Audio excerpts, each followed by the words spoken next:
కాళేశ్ గారు, సురేష్ గారు ఆయన వెర్షన్ చెప్పారు, అలాగే మన రామచంద్ర గారు కొన్ని పాయింట్స్ చెప్పారు. మీరు కూడా డిఫెన్స్లో స్క్వాడ్రన్ లీడర్గా పనిచేశారు గతంలో.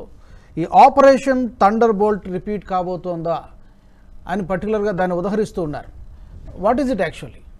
What is operation thunder bolt?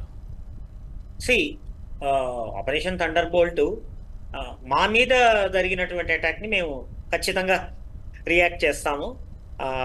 And మేము మా ఎనిమీ టార్గెట్స్ని చేస్తామని విజయం సాధించింది అది. సో ఇందాక రావు సార్ చెప్పినట్టు చిన్న అమెండ్మెంట్, ఇరాన్ అండ్ ఇజ్రాయెల్కి మధ్య sir distance 2300 sir. 2300 kilometres. Okay, 1300 అన్నట్టు, 2300 2400 అన్న. ఓకే, సారీ, పర్వాలేదు సార్. 2300. సో ఇప్పుడు డైరెక్ట్ గా ఆర్మీ టు ఆర్మీ అయ్యే స్కోప్ లేదు. And most of the operations ఏదైతే ఉంటాయో థండర్ బోల్ట్ లాంటివి, ఎయిర్ పవర్ని, సార్ చెప్పినట్టు ఎయిర్ పవర్నే ఇజ్రాయెల్ ఎప్పుడు నమ్ముకుంది. ఓకే, అండ్ ఇజ్రాయెల్ ఎయిర్ ఫోర్స్లో చాలా అద్భుతంగా F-15, F-16, F-35 వాటి ఎండ్యూరెన్స్ అంటాం. అంటే అవి ఎంత దూరం వరకు ప్రయాణించి సేఫ్గా వెనక్కి రాగలవు. సో ఆ ఎయిర్ పవర్తోనే ఇజ్రాయెల్ ఇంతవరకు జరిగిన 5-6 యుద్ధాలలో డైరెక్ట్గా ఆర్మీ కాకుండా, అంటే అది ఫామ్ అయినప్పుడు 1947-48 నుంచి 2008 వరకు కూడా 5-6 అరబ్ ఇజ్రాయలీ వార్స్ అయ్యాయి. 73లో యామ్ కిప్పూర్ వార్ ఒక్కటే కొంచెం దెబ్బ తగిలింది ఇజ్రాయెల్కి. బట్ వాటి మెయిన్ పవర్ వల్ల ఎయిర్ పవర్ ఇది థండర్ బోల్ట్లో కానీ మిగతా వాటిలో చాలా బాగా వాడారు. 75 ఇయర్స్లో, ఇఫ్ ఐఎమ్ నాట్ రాంగ్, నేను ఇందాక కొంత రీసెర్చ్ చేసినప్పుడు దొరికింది, 75-76 సంవత్సరాల్లో 9 యుద్ధాలను ఫేస్ చేసింది ఇజ్రాయెల్ అని చెప్తుంటారు. నిజమేనా అది? మొదటిది 47-48 అండి. కరెక్ట్. ఇజ్రాయెల్ ఫామ్ కాగానే అరబ్ కంట్రీస్ అన్ని అటాక్ చేశాయి, దాదాపుగా 5-6 అరబ్ కంట్రీస్, ఇజ్రాయెల్ ఉనికి లేకుండా. కానీ ఇజ్రాయెల్ ప్రజలు చాలా విరోచితంగా పోరాడి, అఫ్కోర్స్ అమెరికా తన్నుదన్నులు ఉన్నాయి వాళ్ళకి, యూకే అండ్ ఫ్రాన్స్ సహాయంతో. ఆ తర్వాత 57లో యుద్ధం జరిగింది, 65లో యుద్ధం జరిగింది, 73లో జరిగింది. ఇవి ప్రధానమైన యుద్ధాలు. 82లో జరిగింది. మిగతావి 82 తర్వాత ఇజ్రాయిలే ఎక్కువ అడ్వాంటేజ్ తీసుకొని గోలాన్ హైట్స్ సిరియాలో ఆక్యుపై చేయటం, జోర్డాన్లో వెస్ట్ బ్యాంక్ ఆక్యుపై చేయటం. ఇక్కడ ఇందాక సురేష్ గారు చెప్పినట్లు ఇరాను అక్కడున్న వాటన్నిటికీ పెద్దన్న, వారు పెద్ద రౌడీ. ఈ పెద్దన్న ఇజ్రాయిల్తో నేరుగా కాకుండా, ఇదే ఫస్ట్ టైం ఇజ్రాయిల్ ఫామ్ అయిన తర్వాత ఇరాన్ ప్రత్యక్షంగా ఇజ్రాయిల్ని అటాక్ చేయటం. ప్రాక్సీ వార్ అంటే సిరియాలో హెజ్బుల్లా వాళ్ళకి, లేకపోతే ఒక తీవ్రవాద సంస్థకి అన్ని ర్యాకెట్లు, బెలాస్టిక్ మిజైల్స్ ఎక్కడి నుంచి వస్తాయండి? ఎంతో రీసెర్చ్ కావాలి, దానికి టెస్టింగ్ కావాలి. అంటే రెడీమేడ్ ప్యాకేజీ ఇరాను అక్కడ లెబనాన్లో ఉన్న హెజ్బుల్లా వాళ్ళకి ఇవ్వటము, యెమెన్లో ఉన్న హౌతీ వాళ్ళకి ఇవ్వటం, హౌతీ రెబెల్స్కి. ఆ తర్వాత ఇంకా హమాస్కి ప్రత్యక్ష సహాయం.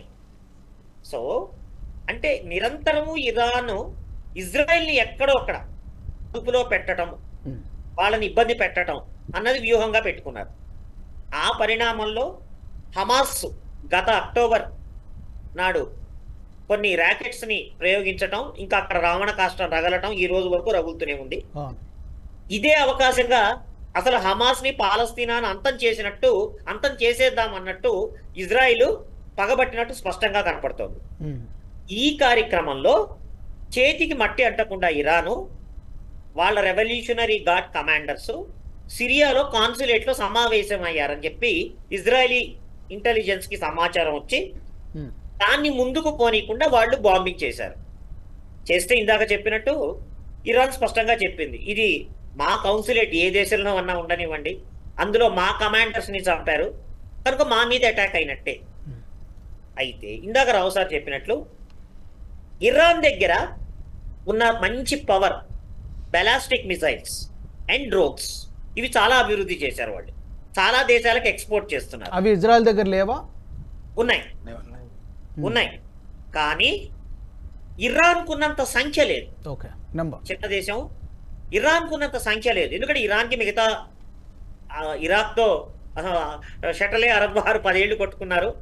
సో అందుకని స్పష్టంగా తెలుసు ఇరాన్ దగ్గర ఎయిర్ ఫోర్స్ తక్కువ. రష్యా నుంచి ఇచ్చిన కొన్ని విమానాలు, ఫ్రాన్స్ నుంచి తెచ్చిన విమానాలు, వాళ్ళ దగ్గర ఉన్న అత్యుత్తమైన విమానం Su-24 మాత్రమే. సో దాంతో ఇజ్రాయెల్ని దాకా వెళ్ళి, అది కూడా ఇరాక్ అండ్ జోర్డాన్ మీదగా వెళ్ళి కొట్టి రావటం ఇరాన్ వల్ల అయ్యే పని కాదు. అందుకని వాళ్ళ స్ట్రెంగ్త్ తో డ్రోన్స్, మిజైల్స్ తో అటాక్ చేశారు.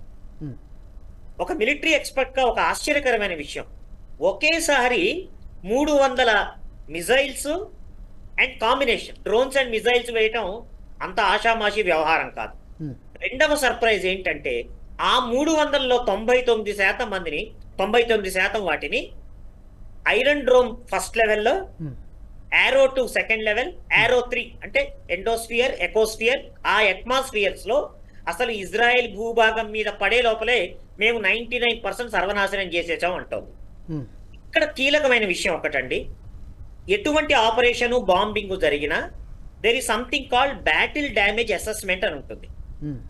మనం అనుకున్న టార్గెట్స్ కి తగిలాయా లేదా, మిగిలిందా, ఒకవేళ మిగిలితే సెకండ్ రౌండ్ ఆఫ్ అటాక్ ఉంటుంది. సో ఇక్కడ ఇరాన్ కి ఈ బ్యాటిల్ డ్యామేజ్ అసెస్మెంట్ చేసే శాటిలైట్ పిక్చర్స్ స్వతంత్రంగా లేవు. మరి వాళ్ళకి ఇచ్చేది ఎవరు? ఇస్తే చైనా, రష్యా ఇవ్వాలి.